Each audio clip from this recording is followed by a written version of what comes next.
Voilà comment Dieu est bon, Dieu est merveilleux et Dieu fait des grandes choses. Et cela, ça, je veux partager avec vous la parole de Dieu, bien sûr. Et je crois vraiment à l'amour de Dieu. Hier, j'ai prêché 3 fois ce message, ne pas s'inquiéter. Et vous savez que les inquiétudes, d'abord, sont très mauvaises. Les inquiétudes ont des conséquences spirituelles et aussi des conséquences physiques. Les inquiétudes, ça vous amène à des angoisses, ça vous amène au stress. Le stress perturbe le rythme cardiaque, vous voyez. Et les angoisses affectent l'estomac, vous voyez. Et il y a beaucoup de gens, à force, même des femmes que j'ai vues, à force de s'inquiéter, ils ont de maladies d'estomac, des douleurs à l'estomac. Et certains, le stress va perturber leur rythme cardiaque. Les conséquences spirituelles, l'inquiétude empêche à Dieu d'intervenir dans nos vies. Parce que quelqu'un qui s'inquiète, c'est quelqu'un qui n'a pas la foi. C'est quelqu'un qui ne croit pas que Dieu peut faire quelque chose pour lui. C'est quelqu'un qui s'appuie que sur lui. Et réfléchissons un peu. Jésus-Christ s'est dit qui de vous, par ses inquiétudes, peut rajouter seulement une durée. Qui de vous, par ses inquiétudes, peut rajouter quelque chose à la durée de sa vie. Voilà, donc on va lire toujours Matthieu chapitre 6, le verset 25. C'est pourquoi je vous dis, ne vous inquiétez pas pour votre vie, de ce que vous mangerez, ni pour votre corps, de quoi vous serez vêtus. La vie n'est-elle pas plus que la nourriture, et le corps plus que le vêtement? Regardez les oiseaux du ciel, ils ne sèment ni ne moissonnent, et ils n'amassent rien dans des greniers, et votre Père céleste les nourrit. Ne valez-vous pas beaucoup plus qu'eux? Qui de vous, par ses inquiétudes, peut ajouter une coudée à la durée de sa vie? Voyez donc, ici Jésus-Christ vient nous montrer l'inutilité des inquiétudes. Le fait de s'inquiéter, ça ne change rien. Je vous ai parlé d'une personne que je connaissais et qui avait ce qu'on appelle le regret. Si je savais, j'aurais pas dû faire ça. Si je savais, j'aurais pas dû tomber enceinte. Si je savais, j'aurais pas dû sortir avec tel homme. Si je savais, j'aurais pas dû voyager. Si je savais, j'aurais pas dû vendre ceci ou cela. Si je savais. Mais vous savez, mon frère, ma soeur, avec les si, on peut refaire toute la vie avec les si. Avec les si, on peut refaire toute la vie. Il faut abandonner les si. Ce qui est fait est déjà fait. Vous ne pouvez pas changer votre passé, mais vous pouvez changer votre avenir. Ce qui est passé, vous ne pourrez plus le changer. Et ça ne sert à rien de passer tout le temps à vivre dans le regret et dans l'amertume. Ce qui est fait est déjà fait, vous ne pourrez plus le changer. Mais par contre, votre avenir, vous pourrez le changer. Au lieu de passer votre temps à vous inquiéter ou à regretter ce qui s'est passé, vous aurez mieux à faire à envisager un nouveau départ, un nouveau commencement avec Jésus. Donc ici, le Seigneur nous montre l'inutilité des inquiétudes. Il dit, pourquoi vous inquiétez, vous, pourquoi vous inquiétez au sujet du vêtement? Considérez comment croissent les lits de champs. Ils ne travaillent ni filent. Cependant, je vous dis que Salomon, même dans toute sa gloire, n'a pas été vêtu comme l'un d'eux. Si Dieu réveille ainsi l'herbe des champs qui existe aujourd'hui et qui sera demain sera jetée, ne vous inquiétez donc point, ne dites pas que mangerons-nous, que boirons-nous, de quoi serons-nous vêtus, car toutes ces choses, ce sont les païens qui les recherchent. Voyez, et quand Jésus-Christ dit ce sont des païens qui le recherchent, si vous prenez seulement ce verset-là, par exemple, voilà pourquoi il y a beaucoup de sectes. Hein? Si vous prenez seulement ce verset en dehors du contexte, toutes ces choses, ce sont les païens qui les recherchent. Si vous enlevez cette phrase-là dans le contexte, ça ne tient pas. Je pense que nous tous, nous cherchons à manger. Nous tous, nous cherchons des vêtements. Je ne connais pas quelqu'un qui n'a pas besoin de vêtements parce qu'il est chrétien. Nous tous, on cherche à manger. Nous tous, on a besoin de vêtements. Amen. Pour une raison, pour une autre. Moi, j'ai besoin de belles vestes pour prêcher. Mais non, mais ici, Jésus-Christ, il fait allusion à la priorité. Ce sont des choses que les païens recherchent prioritairement. Donc, ici, dans ce contexte, Jésus va définir un païen comme quelqu'un qui cherche premièrement les choses matérielles. Voilà. Un païen, c'est une personne dont la préoccupation première est les choses matérielles.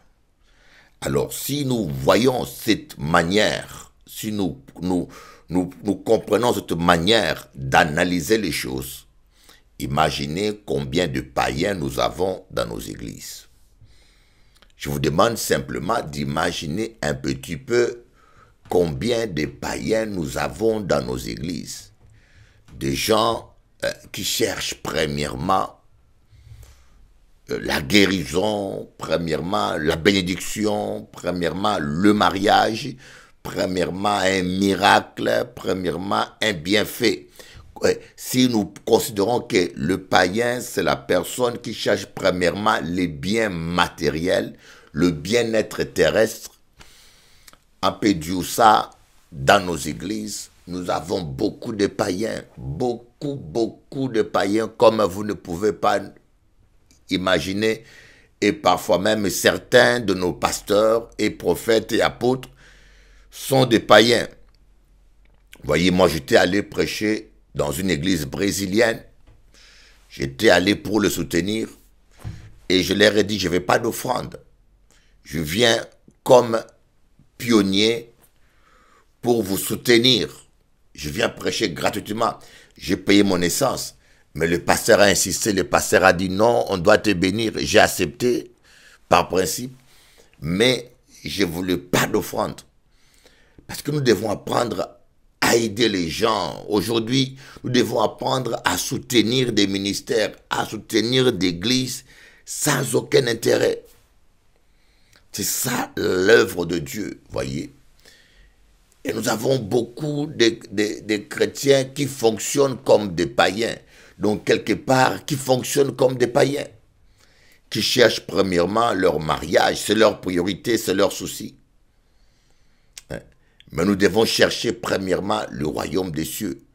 Et Jésus-Christ va préciser, le verset 31, ne vous inquiétez donc point et ne dites pas que mangerons-nous, que boirons-nous, de quoi serons-nous vêtus, car toutes ces choses, ce sont les païens qui les recherchent. Votre Père Céleste est ce que vous en avez besoin. Cherchez premièrement le royaume et la justice de Dieu, et toutes ces choses vous seront données par-dessus. Ne vous inquiétez donc pas du lendemain, car le lendemain aura soin de lui-même. À chaque jour suffit sa peine. Alléluia. Chaque jour suffit sa peine, voyez. C'est ça, vivre par la foi. Et vivre par la foi, c'est, voyez, quelqu'un qui ne vit pas par la foi, lorsqu'il ne sait pas comment envisager l'avenir, il commence à s'inquiéter. Quelqu'un qui ne vit pas par la foi, par exemple, se dit, mais demain, comment je payerai mon loyer? ou demain, qu'est-ce que nous mangerons? Et lorsqu'il n'a pas une réponse satisfaisante, une réponse logique, il s'est mal s'inquiéter parce qu'il ne s'appuie pas sur Dieu.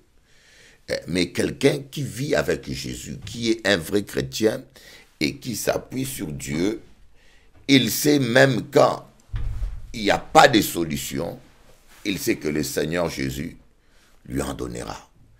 Il sait que Jésus a une solution pour tous les problèmes de sa vie. Même quand, parce que la foi est toujours en relation avec l'inconnu, voyez.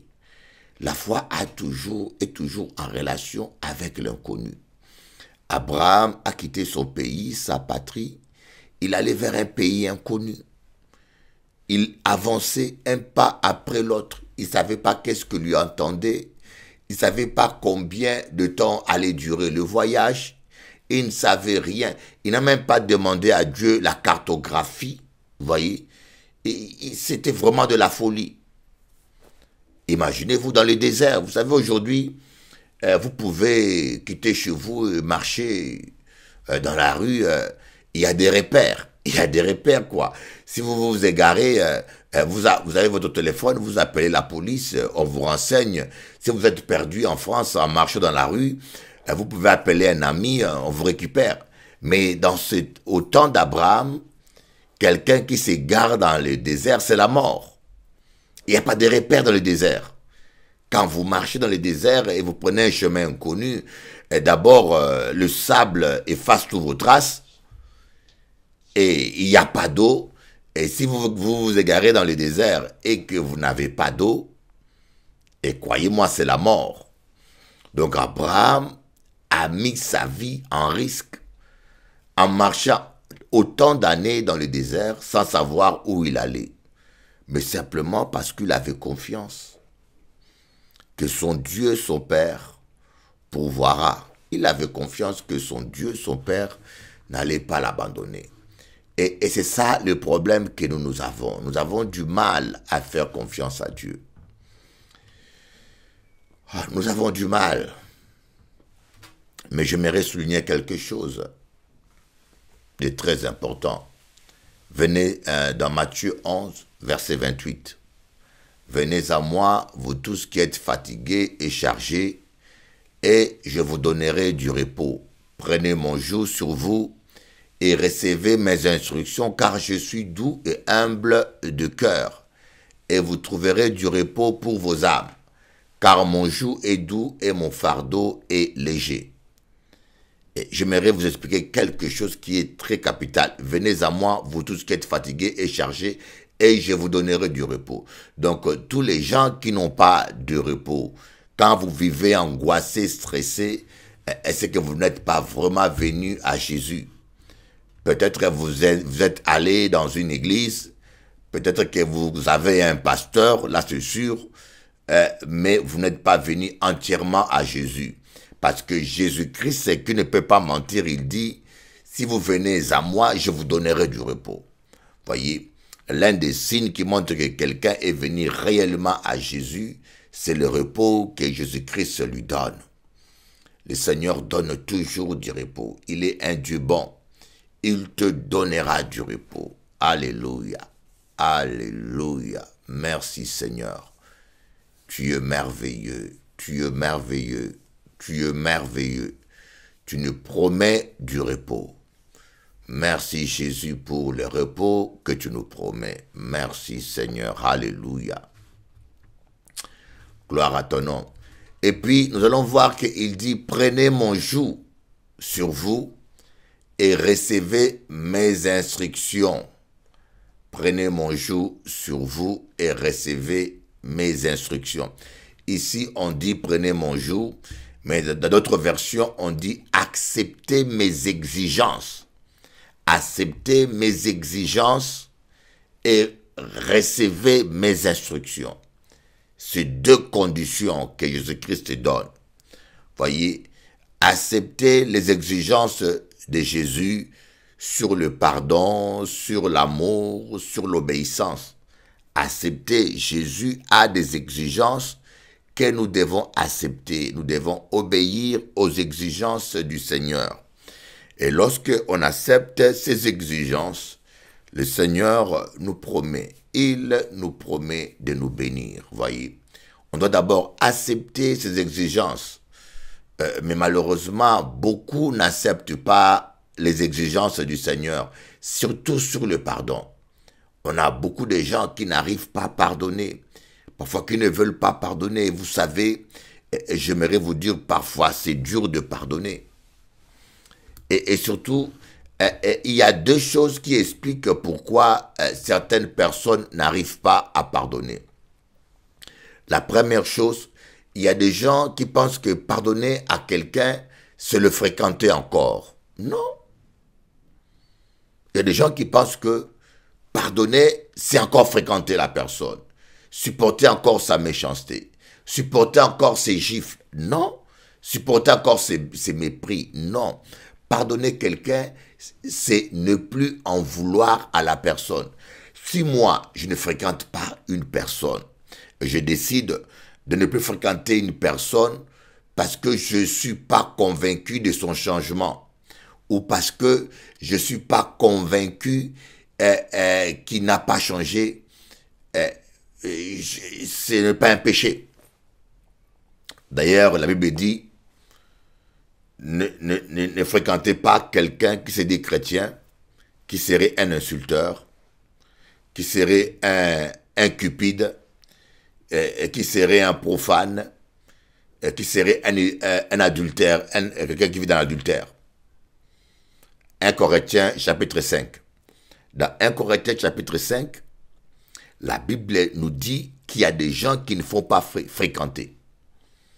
Voyez, dans Jude, je crois bien, c'est pas dans Jude, dans la Bible, il y a un passage où l'apôtre Paul dit, ne saluez même pas une personne qui se dit chrétien et qui vous amènera une autre doctrine. Ne saluez même pas, car celui qui le salue participe à ses mauvaises œuvres. Dans 1 Corinthiens 5, on dit, ne mangez pas avec quelqu'un qui se dit chrétien, qui serait un insulteur, un voleur, un accapareur, un ivrogne. C'est quoi un insulteur? Un insulteur, c'est quelqu'un qui t'insulte et qui ne s'excuse pas. Ça peut arriver qu'un chrétien insulte, ce qui n'est pas bon. Ça peut arriver que dans un couple même, un homme insulte sa femme ou sa femme insulte un homme. Ça peut arriver dans la colère peut-être, mais ce n'est pas bon. Mais quand cela arrive et qu'on est un chrétien, on s'excuse, on demande pardon. Mais un insulteur, c'est quelqu'un qui n'a pas de repentance quand il insulte quelqu'un. Il t'insulte, il ne s'excuse pas, il ne demande pas pardon. Voilà ce que la Bible appelle un insulteur. Mais une telle personne, il t'insulte, tu lui pardonnes, même si il ne te demande pas pardon, mais toi, tu lui pardonnes. Mais parce qu'il est insulteur, la Bible te demande de ne même plus le fréquenter, de ne même plus manger avec lui. Donc, il y a une différence entre ne pas fréquenter quelqu'un parce que la Bible l'interdit, ne pas fréquenter quelqu'un parce que tu te protèges, tu ne veux plus subir encore de la méchanceté ou tu ne veux plus subir le mal, et ne pas fréquenter quelqu'un parce que tu l'en veux, tu veux le punir, tu le détestes. Vous voyez, il y a une grande différence. Mais comme on n'explique pas ça souvent, certains pasteurs, certains prédicateurs, ils font croire aux gens, pardonner, c'est continuer à fréquenter la personne. La Bible dit dans Proverbe, ne fréquente pas un insensé, car tu n'as pas trouvé la sagesse dans ses paroles. Ne fréquente pas un insensé. C'est ce que dit la parole de Dieu. Voyez. Donc, c'est comme même des couples, hein, le couple divorcé, le mari s'est remarié, ou la femme a refait sa vie, ou même ils sont divorcés. Tu pardonnes à ton ex-femme, mais tu n'es pas obligé de retourner avec elle. Tu n'es pas obligé. Ça dépend des raisons pour lesquelles vous avez divorcé. Voyez. Donc, pardonner n'est pas obligé de fréquenter la personne. Donc, c'est pour cela beaucoup de gens n'ont pas compris cela. Et la deuxième chose que vous devez comprendre, pardonner parfois c'est difficile, même pour un pasteur. Pour tout le monde des fois c'est difficile, ça dépend de la trahison.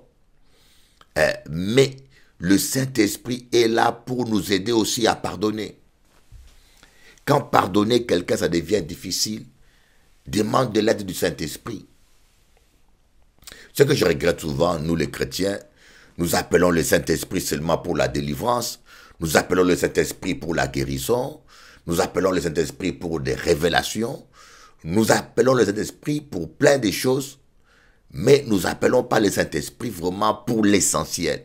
Par exemple, pour pardonner, et des fois cela, moi il m'est déjà arrivé que c'était dur pour moi de pardonner un ami, quelqu'un que j'ai aidé.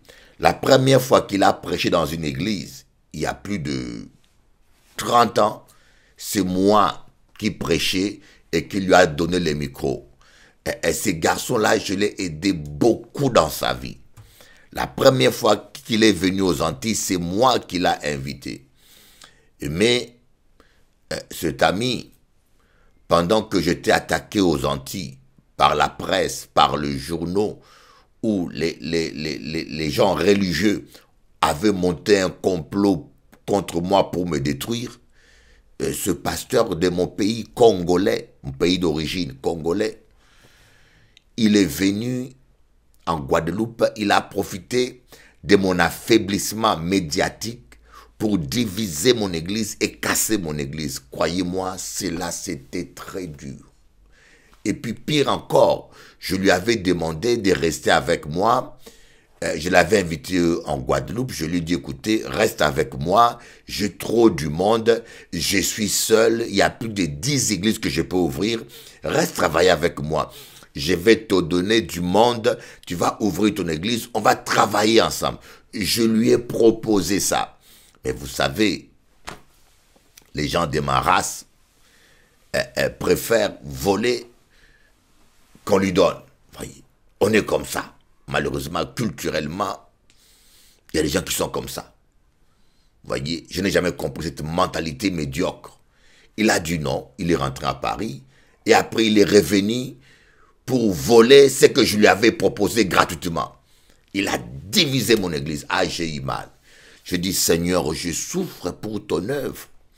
Et c'est encore mon propre frère qui vient encore profiter de cette souffrance que je subis pour toi, pour détruire ton œuvre, Seigneur. Ah, j'ai eu du mal à pardonner. Je lui en voulais. Et j'ai dû pleurer devant Dieu pour dire, Saint-Esprit, aide-moi à pardonner.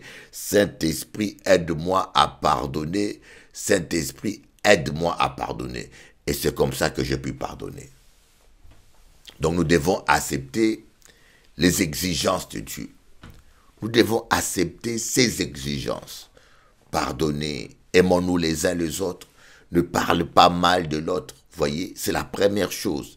Et la deuxième chose, nous devons recevoir ses instructions. Dans un instant. Alors, je disais que maintenant, une fois avoir répondu aux exigences de Jésus, en un mot, une fois avoir porté sa croix, maintenant on doit recevoir ses instructions. Et quelles instructions? Voyez, pour nous sortir d'un problème, Jésus a toujours un plan. Voyez, il a toujours une stratégie. C'est comme un match de football. L'entraîneur regarde le match et quand il est à mi-temps, l'entraîneur donne des instructions aux joueurs pour pallier à certains problèmes dans le jeu, dans l'équipe et dans le fonctionnement.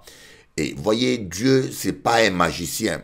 Lorsque, par exemple, Jésus avait besoin de payer des impôts et qu'il n'avait pas d'argent sur lui, et il avait des instructions du Saint-Esprit. Le Saint-Esprit lui a donné des instructions. Le Saint-Esprit lui a dit, envoie Pierre au bord de la plage. Il y a un poisson là-bas qui prend ce poisson, qui ouvre sa bouche. Il y a de l'or dans sa bouche et il paye les impôts. Donc, Jésus était toujours en communion avec le Saint-Esprit qui lui donnait des instructions. Voyez, Jésus n'est pas allé demander aux gens, non. Le problème que nous avons, nous parlons toujours à Dieu, mais on n'écoute jamais le Seigneur. On ne prend pas le temps d'écouter le Seigneur. Et on vit notre vie comme nous voulons. Et lorsqu'il y a les dégâts, nous appelons Jésus-Christ comme un pompier. Seigneur, viens m'aider. Nous appelons Jésus pour qu'il vienne intervenir comme un pompier, qu'il vienne éteindre le feu que nous-mêmes nous avions allumé. C'est ce qui arrive très souvent. C'est nous qui allumons le feu et nous traitons le Seigneur comme un pompier. Or, le Seigneur ne veut pas être le pompier dans ta vie. Il veut être le Seigneur. Il est Dieu. Il connaît sa valeur, Jésus. Il connaît ce qu'il peut faire. Il connaît ce qu'il vaut. Et il veut que tu puisses l'honorer, lui donner la première place, lui donner la priorité. Lorsque, par exemple, Jésus voulait aller à Jérusalem, il n'avait pas de voiture, il n'avait pas de chariot, il n'avait même pas un âne. Alors qu'il devait rentrer avec les honneurs à Jérusalem. Vous voyez, des fois, moi, je pensais que, au début, je pensais que il n'y avait que nous qui avions des problèmes. Et je pensais qu'il n'y avait que moi qui avais des problèmes. Je n'avais jamais pensé que Jésus aussi avait des problèmes. Vous voyez, avant, je pensais qu'il n'y avait que moi, étant que pasteur, qui avait des problèmes financiers. Mais un jour, le Saint-Esprit est venu me parler. Il m'a dit, tu te rends pas compte, même Jésus avait des problèmes comme toi. Des problèmes financiers, des problèmes logistiques. Jésus avait des problèmes. Lorsque vous vous retrouvez avec 5 000 personnes ou 20 000 personnes, incluant les enfants et les femmes, 20 000 à 30 000 personnes dans les déserts, il n'y a pas à manger. Est-ce que ce n'est pas un problème grave même? Imaginez-vous, vous êtes dans les déserts, les gens sont fatigués, ils ont bu tout l'eau, et maintenant pour rentrer, ils n'ont pas assez d'énergie pour rentrer chez eux. Est-ce que ce n'est pas un problème grave? Donc dis-toi que quand tu rencontres des problèmes, il n'y a pas que toi. Et Jésus aussi avait rencontré des problèmes. Voilà pourquoi hier, quand je prêchais, j'ai dit, une vie sans problème n'existe pas, c'est une utopie. Voyez, ce n'est pas parce que tu es chrétien que tu n'auras jamais de problèmes, que tu seras toujours hors des problèmes. Comme on dit, qui vivra verra. Tant que nous vivons sur terre, nous vivrons dans un monde où il y a des problèmes. Mais à la différence des païens, nous ne sommes pas orphelins. Nous ne sommes pas orphelins. Jésus a laissé le Saint-Esprit pour que le Saint-Esprit puisse nous guider, pour que le Saint-Esprit puisse marcher avec nous, pour que le Saint-Esprit puisse nous conduire. Jésus nous a laissé le Saint-Esprit, mes amis. Il est là pour nous guider, pour nous conduire. L'Esprit de Jésus-Christ, l'Esprit du Père, l'Esprit de gloire. Le Saint-Esprit est là pour nous guider. Et nous avons besoin de lui à chaque instant de nos vies. Voyez, Jésus devait aller à Jérusalem. Il n'avait pas ni même pas un âne. Mais le Saint-Esprit lui a donné des instructions. Le Saint-Esprit lui a dit, envoie quelqu'un, envoie des disciples sur le chemin, ils vont rencontrer un âne et ils vont prendre cet âne-là. Et quand on va leur poser la question, où allez-vous avec cet âne? Vous allez leur dire que le maître en a besoin. Voyez. Donc Dieu avait déjà préparé quelqu'un qui était propriétaire d'un âne, à collaborer et à donner son âne pour que Jésus puisse monter dessus. Mes amis, Dieu a un plan pour ta vie. Dieu a déjà préparé tout pour toi. Dieu a déjà préparé tout pour toi. Tu n'as pas à t'inquiéter. Tu n'as pas à te poser tant de questions. Que deviendrai-je? Que ferai-je? Ma vie, ma santé? Tu n'as pas à t'inquiéter ni à te poser des questions parce que Dieu a tout préparé pour toi. Et je peux te dire que tu vas t'en sortir et tu vas vivre la gloire de Dieu. Et lorsque nous répondons aux exigences de Dieu, et lorsque nous répondons à ces exigences, et lorsque nous recevons ces instructions, il nous donne le repos. Il nous fait reposer dans de verts pâturages. Voyez, on ne peut pas se reposer, voyez, on ne peut pas se reposer et quand on manque de tout. Voilà pourquoi David dit, l'Éternel est mon berger, je ne manquerai de rien. Il me fait reposer dans des verts pâturages, pas dans des pâturages secs. On n'a pas de repos quand on manque de tout. C'est comme les adventistes aujourd'hui, ils pratiquent les sabbats. Vous voyez, ils ne travaillent pas le samedi. Mais tu peux ne pas travailler le samedi. Et quand tu dois huissier, ou quand tu as des problèmes de santé, tu n'es pas en repos. Voyez, le sabbat était donné pour le peuple juif. Lisez bien la Bible, je dis aux adventistes, lisez bien la Bible. Il y a des ordonnances, des lois que Dieu a données qu'au peuple juif. Dieu a dit au peuple juif, c'est comme ça que vous serez distingués de tout le peuple de la terre. C'est comme ça que vous serez distingués, dit aux Juifs, de tout le peuple de la terre. Observez mes sabbats. C'était pour les Juifs. Et nous, l'Église, notre sabbat, c'est Jésus. Jésus est venu pour nous, il est notre sabbat. Lorsqu'on accepte Jésus-Christ, on dit, celui qui est en Christ est assis avec Christ dans le lieu céleste, à la droite de Dieu le Père. Donc, être assis, le mot sabbat veut dire repos. Donc, celui qui accepte Jésus-Christ entre dans les repos de Dieu. Jésus-Christ est le maître lui-même du sabbat. Donc, quand tu acceptes Jésus, tu entres dans le sabbat. Mais malheureusement, il y a des chrétiens encore aujourd'hui qui n'ont pas compris ça et qui continuent à pratiquer les sabbats des Juifs. Alléluia. Dieu, il est bon. Dieu, il est merveilleux. Dieu, il a un plan pour vous. Dieu vous réserve de bonnes choses. Refusez de vous inquiéter, voyez. Refusez de vous inquiéter. Et les inquiétudes commencent toujours par des questionnements. Voyez, le diable nous amène toujours dans des questions qui peuvent nous troubler. Mais des fois, on se demande, mais comment est-ce que Dieu fera? Et si Moïse devait réfléchir, comment est-ce que je traverserai la mer Rouge? Imaginez-vous, Dieu dit à Moïse, prends 2 millions de personnes à peu près, traverse le désert. Je pense que, comme l'armée américaine fait, ou bien un être humain normal va dire, bon Seigneur, d'accord, tu m'as dit de sortir avec ce peuple, mais pendant les voyages, qu'est-ce qu'on va manger? Pendant les voyages, qu'est-ce qu'on va manger? On n'a pas assez de provisions.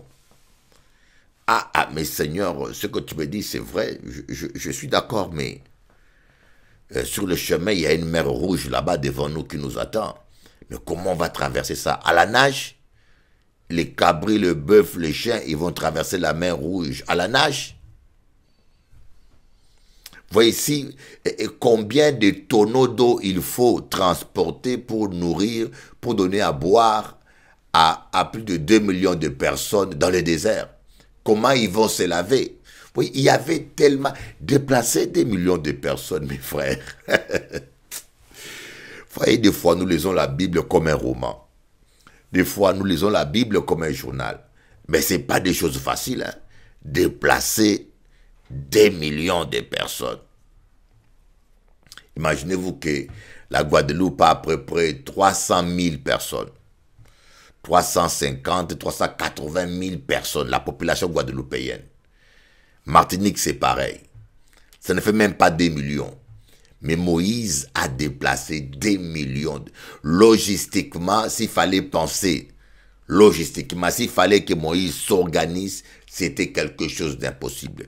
Je pense que c'est l'une des raisons pour laquelle Pharaon, il pensait que ces gens n'allaient pas aller loin. Sûrement, les conseillers de Pharaon ont dit, mais Pharaon, tu te discutes pour rien avec cet esclave-là. Laissez-les partir, ils n'iront pas loin. Pourquoi tu les retiens? Ils vont partir et ils reviendront demander pardon. Ils vont sortir lorsqu'ils auront faim, lorsqu'ils auront chaud, lorsqu'ils n'auront plus à manger. Ils vont revenir te demander pardon. Et là, tu vas profiter pour encore les dominer bien. Et là, ils ne vont plus t'embêter. C'est ce que Pharaon a pensé sûrement. Et Pharaon a dit partez. Mais Pharaon, il s'est rendu compte qu'à un moment donné, il ne revenait pas toujours. Il dit, why, je veux perdre mes esclaves. Il faut que j'aille voir, sinon il risque même de mourir dans le désert. Il faut que j'aille récupérer mes esclaves. Et c'est comme ça que Pharaon, après, il a pris ses chevaux, il a poursuivi les Hébreux pour les récupérer. Et c'est là où c'était sa fin. Voyez, il y a fin à toute chose. Même Pharaon a eu sa fin. Qui pouvait imaginer l'armée de l'Égypte? Pharaon, c'était le roi le plus puissant en ces temps-là. Pharaon, l'Égypte était comme l'Amérique. Dans cette période-là, l'Égypte était la plus grande puissance. L'Égypte était la plus grande puissance. Donc Pharaon, c'était le plus puissant. On n'aurait jamais pu penser cela, mais le Seigneur a agi. Alléluia.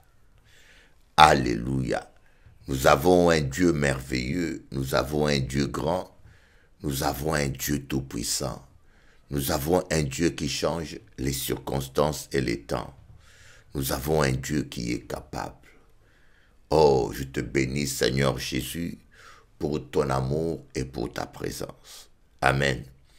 Ne vous inquiétez de rien, faites confiance simplement à Dieu. Bonjour, chers amis téléspectateurs, c'est vraiment une grande joie pour moi de partager parole à bon Dieu.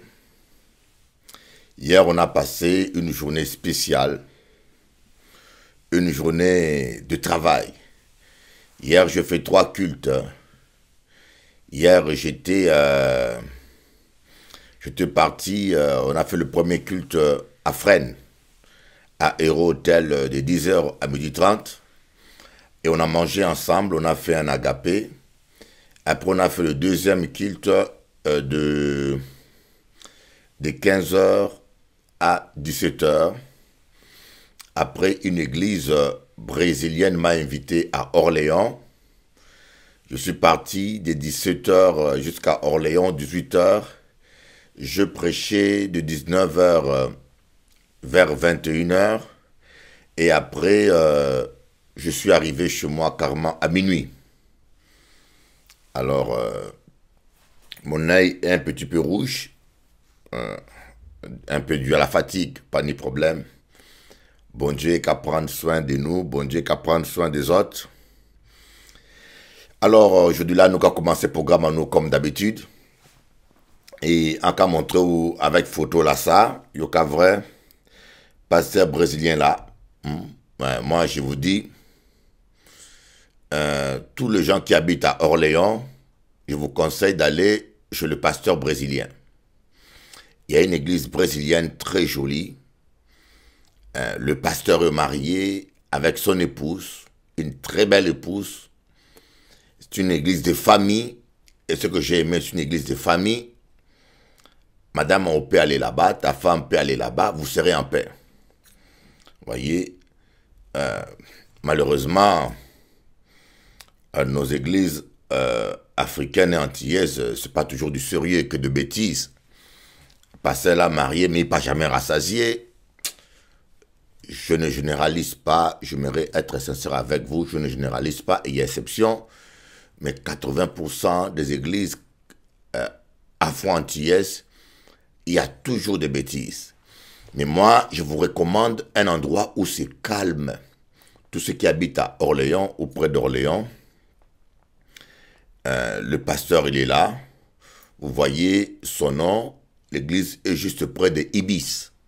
Hôtel Ibis, au centre de Orléans. Une église de paix, de calme. Madame Aopé Pati, tu n'as pas à t'inquiéter. Le pasteur est sérieux.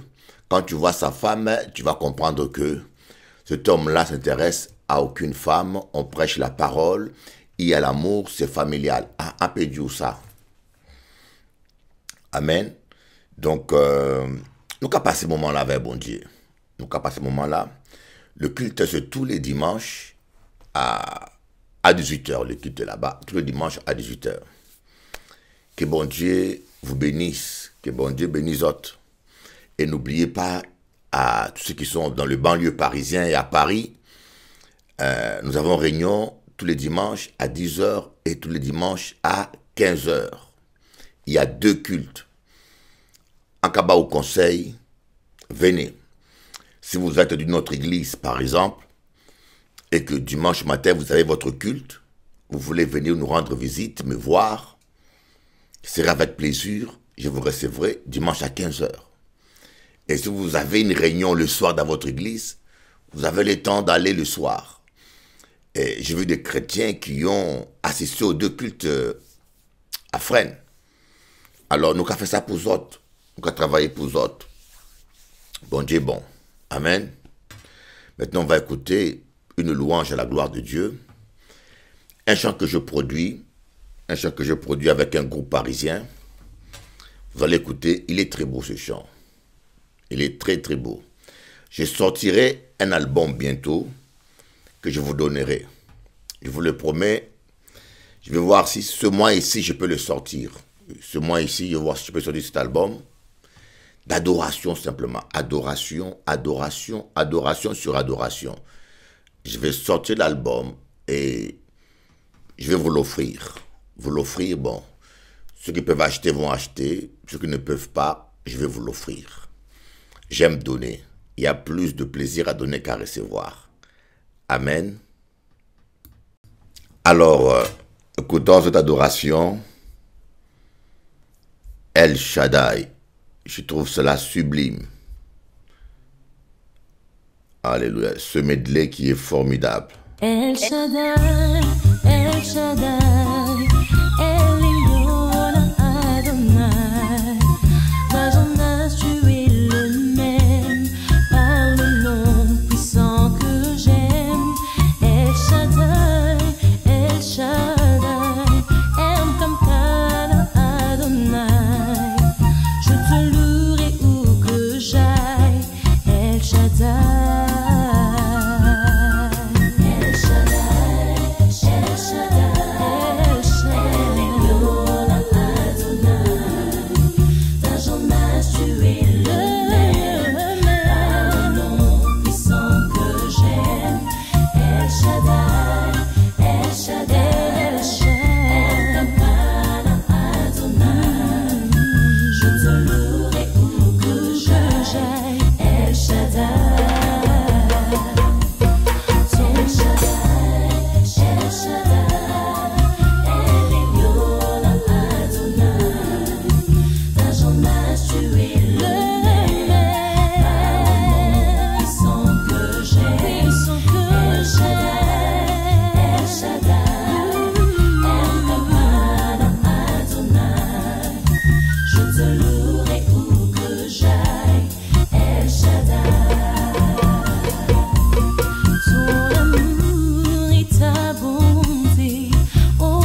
que puis-je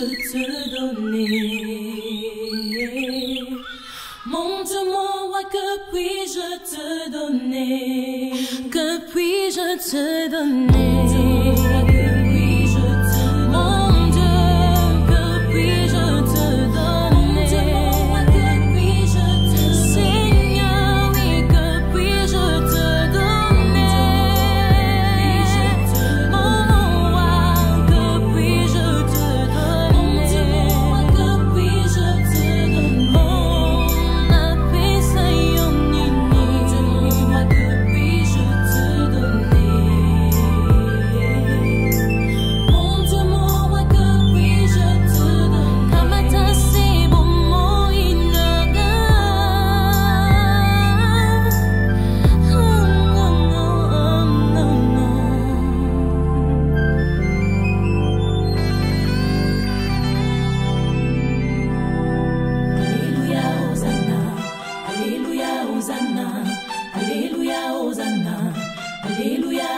Oh Alléluia, Hosanna Yahweh. Oh Alléluia, Hosanna Kolo. Oh Alléluia, Hosanna Papa. Oh Alléluia, Hosanna Yahweh. Yozali Mokondi Netolama Yahweh. Oh Alléluia, Hosanna Papa. Tu es le Seigneur, oui, pour ma vie. Allez,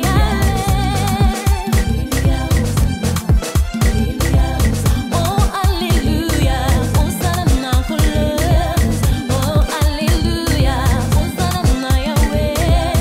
Oh nakoyemba nanitola Yahweh. Oh nakopinga nakumisa Yahweh. Azali mokondi anetolama Yahweh. Azali nde Yahweh akumisa ma Yahweh. Oh Alléluia, Hosanna Kolo. Oh Alléluia, Hosanna Papa. Oh Alléluia.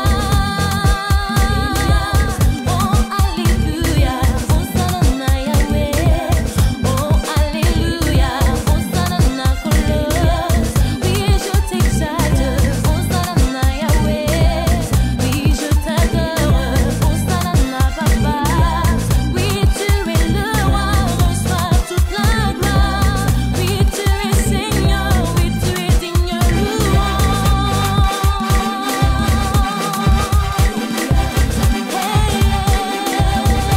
Alléluia, oh Alléluia, Hosanna Yahweh. Oh Alléluia, Hosanna Kolo. Oh Alléluia, Hosanna Papa. Oh nakoyeba, Hosanna Yahweh. Kumama Masiye. Oh Alléluia, Hosanna Yahweh. Oh nakoyemba nanitola Yahweh. Oh nakopinga nakumisa Yahweh. Oh Alléluia, na Yahweh. Oh Alléluia, na Papa. Oh Alléluia, na Kolo. Oh Alléluia, na Yahweh. Oh Alléluia.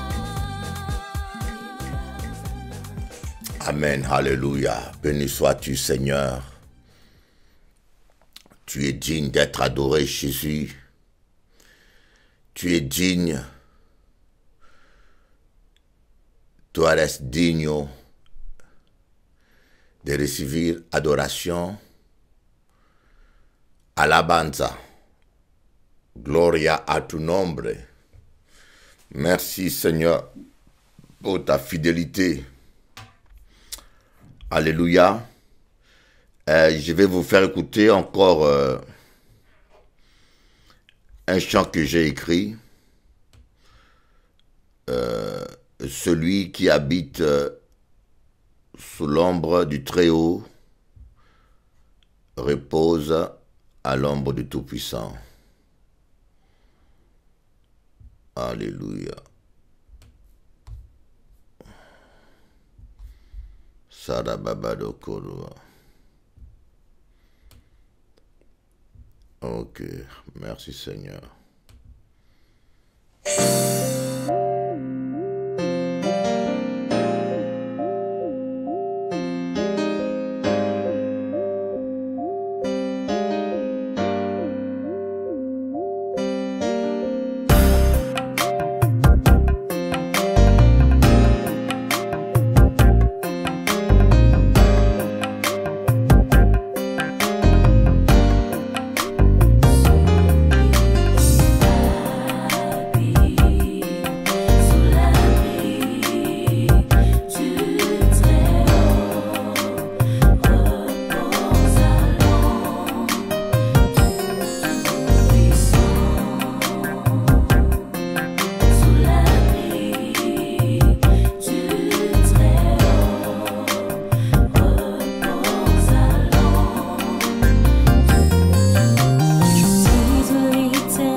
le jour, ni la peste qui marche dans les ténèbres, ni la contagion.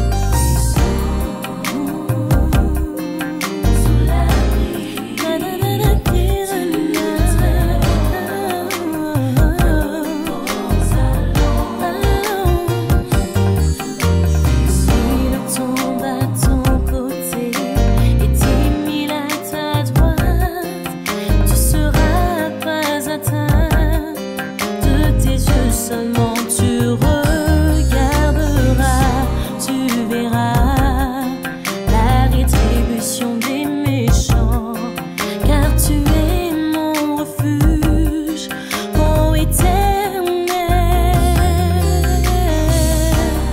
celui sous l'abri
Alléluia.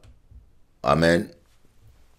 Ce chant, quand je le composais, je voulais faire un chant qu'avec le psaume 91. Je voulais rien rajouter comme parole. Je voulais seulement chanter la parole. Alors, j'ai cherché la mélodie et bien sûr, ça a réussi. Dans ce chant, il n'y a que le psaume qu'on chante. J'aime beaucoup ça. Amen. On va écouter encore 2 ou 3 chants avant de continuer notre programme. Bonjour, nous continuons toujours le programme à nous. Et maintenant, on va écouter un chant que j'ai écrit sur le pardon. Le chant je l'ai composé en créole. Les gens qui ont fait la musique, c'est le petit frère de Guy Houlier, Expérience 7, avec un de ses amis. Il se débrouille très bien. Et je crois que vous allez aimer. Pardonner. Fais l'effort de pardonner. Pardonner. C'est pas toujours facile. Mais il faut pardonner. Il faut pardonner. Et tous les gens qui aiment nos chants, vous pouvez les retrouver. Vous pouvez les retrouver sur toutes les plateformes électroniques. Vous écrivez les chantres du Christ. les chantres du Christ. Il suffit d'écrire seulement les chantres du Christ. Vous allez retrouver tous nos chants et vous serez bénis. Amen. Vous pouvez les télécharger. Vous pouvez les télécharger carrément. Vous allez sur Deezer, vous allez sur Amazon, vous allez sur Google Play, vous allez sur iTunes. Vous écrivez les chantres au pluriel du Christ, comme vous voyez là à côté. Vous allez trouver tous nos chants. Et vous payez par carte, vous téléchargez. C'est plus pratique hein, que tout le temps d'aller à l'usine faire des CD. Si vous passez à faire ça, et votre jeune garçon ou bien votre jeune fille peut vous aider à le faire. Hein, tous les jeunes savent bien comment faire, comment s'y prendre. Un peu dur ça. Et puis, en cas, c'est danser un peu pour l'Éternel. La Bible dit danser pour l'Éternel. En cas danser. Je ne sais pas pourquoi, je vais vous faire écouter beaucoup de clips vidéo, alors que moi-même, j'ai composé beaucoup de chants même. Regardez un chant que j'ai écrit, vous allez beaucoup aimer aussi.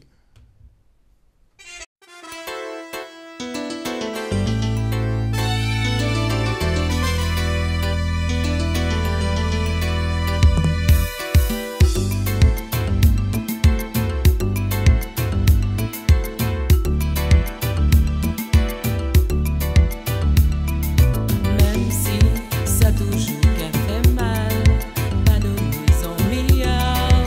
Si vous voulez, bon Dieu, pardonnez péché. Pardonnez, c'est oublier le passé. Pardonnez en milliards. Pardonnez, c'est bail l'amour.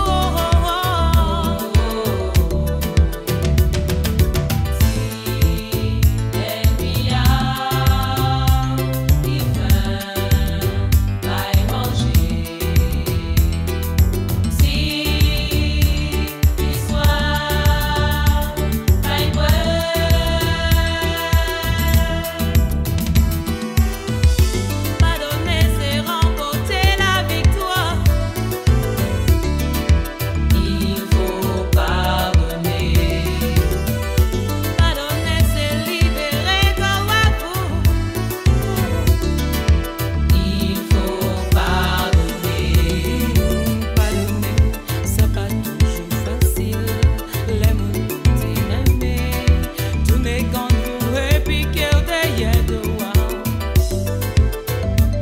Amen. Fais l'effort de pardonner. Si elle vient, il fait pas manger. Si il soit pas boire.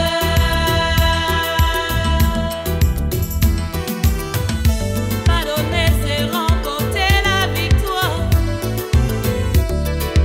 Il faut pardonner. Pardonner, c'est libérer comme un fou. Il faut pardonner. Pardonner, c'est oublier le passé. Le passé. Pardonner. Il faut pardonner, il faut pardonner, il faut pardonner, il faut pardonner. Amen. Il faut pardonner. Nous pas ni choix. Il faut pardonner. Le pardon, c'est la clé. Le pardon, pardonner à celui qui te fait du mal, à celui qui t'attaque, à celui qui t'accuse. Nous devons apprendre à pardonner comme le Seigneur Jésus nous a pardonné aussi. Si vous ne pardonnez pas aux autres, Dieu non plus ne vous pardonnera pas non plus vos péchés. Amen. J'espère que vous comprenez bien ce que nous partageons. Je sais que parfois c'est dur de pardonner, voyez. Surtout lorsque vous aimez quelqu'un et qui est très proche de vous et qui vous fait quelque chose de mal, parfois c'est très très très dur de pardonner. Là, j'en suis conscient. Mais nous pas ni choix. nous devons pardonner. Nous devons pardonner parce que c'est la seule voie que le Seigneur nous a laissée. C'est le seul. Or, il nous faut pardonner. Alors, avant de commencer notre programme, on va écouter un medley que la mère de mes enfants a chanté. Un medley très très joli que la mère de mes enfants a chanté. Il y a aussi la chanteuse Kim C. La chanteuse Kim C qui avait participé. Je tiens à la remercier, à lui dire merci pour sa gentillesse d'avoir participé dans ce chant. Un album formidable. Suivez, on va écouter ça, on va prier. Il n'a pas dit que tu coulerais. Vous allez beaucoup aimer ça aussi. Il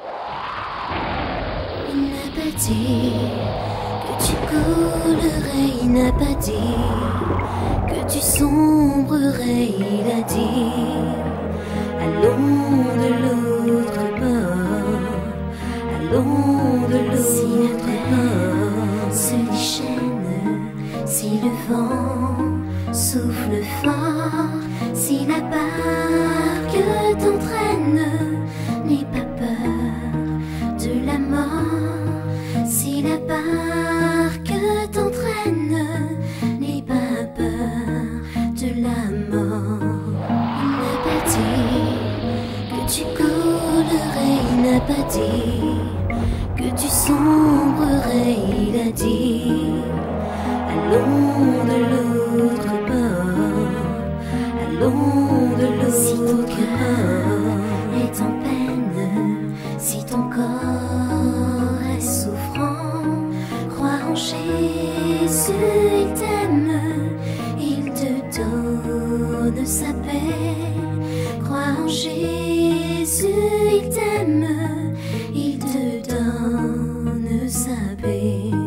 Il n'a pas dit que tu coulerais, il n'a pas dit que tu sombrerais, il a dit allons de l'autre bord, allons de l'autre bord. Sur la route, tu rencontres le mal, ne sois pas dans le doute, Dieu aime ses enfants. Ne sois pas dans le doute, Dieu aime ses enfants. Il n'a pas dit que tu coulerais, il n'a pas dit que tu sombrerais, il a dit allons de l'autre bord, allons de l'autre bord. Nous tenons en sa présence et je sais qu'il y a des anges tout autour, qu'il y a des anges tout autour. Élevons nos mains vers Jésus. Nous nous tenons en sa présence en cet instant. Nous nous tenons en sa présence et je sais qu'il y a des anges tout autour. Il y a des anges tout autour. Élevons nos mains vers Jésus. Nous nous tenons en sa présence en cet instant. Nous sommes venus t'adorer, Seigneur. Avec nous, Nous nous tenons en ta présence, Seigneur, oui, pour s'adorer, Jésus. Élève la voix avec moi et adore. toucher toutes les fibres de ton cœur. T'adorer, Seigneur. Laisse pénétrer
Il n'y a que toi, Seigneur, il n'y a que toi. Il n'y a que toi, Seigneur, il n'y a que toi. Il n'y a que toi, Seigneur, il n'y a que toi. There's only you, my Lord, there's only you. There's only you, my Lord, there's only you. There's only you, my Lord, there's only you. There's only you, my Lord, there's only you.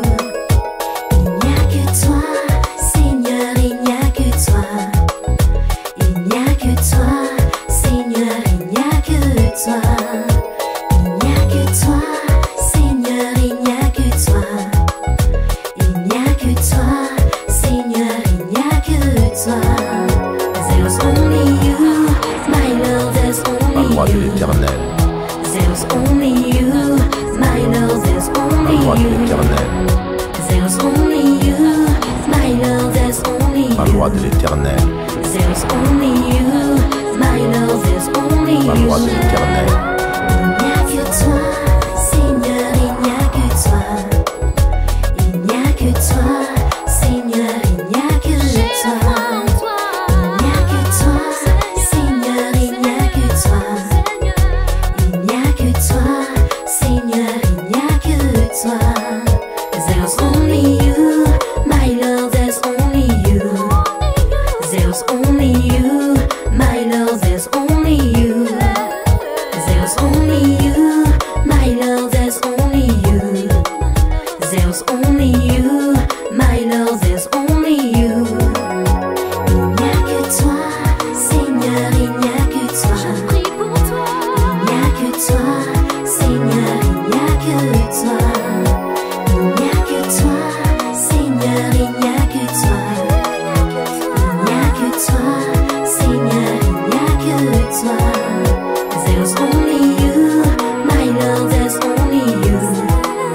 There's only you, my Lord, there's only you. There's only you, my Lord, there's only you. There's only you, my Lord, there's only you. Il n'y a que toi, Seigneur, il n'y a la loi que de toi. l'Éternel, Il n'y a que toi, Seigneur, il n'y a la loi de que toi. l'Éternel, Il n'y a que toi, Seigneur, il n'y a que la toi. loi de l'Éternel, Il n'y a que toi, Seigneur, il n'y a que la loi de toi. l'Éternel,